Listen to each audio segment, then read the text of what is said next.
नमस्कार दोस्तों, अंतर्ध्वनि चैनल में आपका स्वागत है। मैं हूं किरण शर्मा।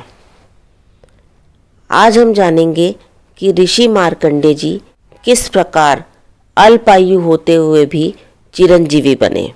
तो चलिए आगे बढ़ते हैं। मार्कंडेय जी के पिता का नाम मृकंडू था। इनके कोई संतान नहीं थी।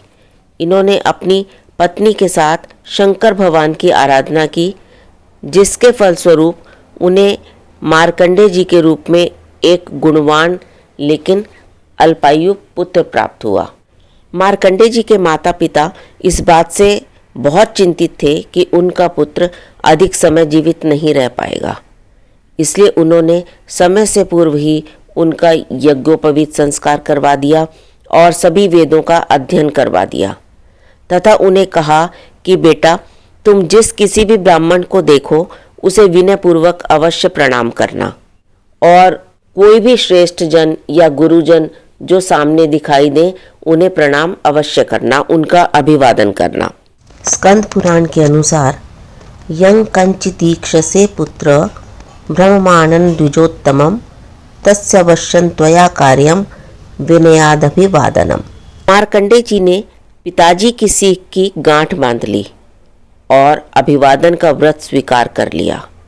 इन्हें जो भी श्रेष्ठ जन दिखते उन्हें वे प्रणाम करते व दीर्घायु का आशीर्वाद प्राप्त करते।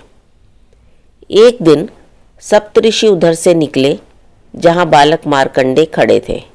अभिवादन किया और उनसे भी दीर्घायु होने का आशीर्वाद प्राप्त किया।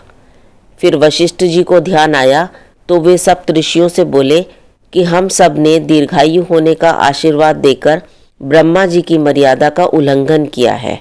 इस बालक की तो आयु अब थोड़ी ही शेष है। अब क्या करना चाहिए, सभी सप्तऋषि सोचने लगे। ऐसा सोचकर ब्रह्मलोक में जाने का निर्णय लिया गया और वे बालक समेत ब्रह्मलोक पहुंच गए। ब्रह्मा जी ने भी स्वभाववश बालक को दीर्घायु होने का वर प्रदान किया। फिर उन्हें भी बालक के विषय में ध्यान आया। सप्तऋषियों ने कहा, हमने भी यही आशीर्वाद दे दिया है, अब जैसे मर्यादा भंग ना हो वैसा ही उपाय कीजिए। ब्रह्मा जी ने मुस्कुराते हुए उन्हें आश्वासन दिया कि इस बालक ने विनय और अभिवादन के बल से काल को भी जीत लिया है।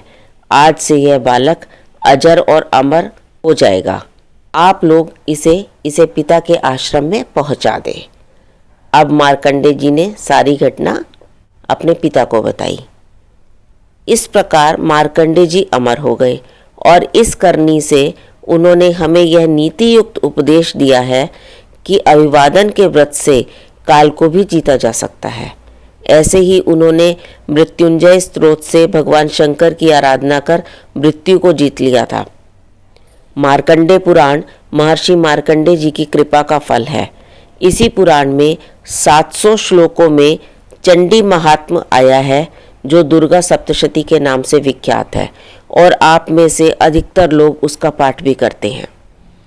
इस प्रकार मार्कंडेय जी के जीवन से हमें यह शिक्षा मिलती है कि हमें सदैव विनयशील होकर अपने से बड़ों का और श्रेष्ठ जनों का अभिवादन करते रहना चाहिए। धन्यवाद।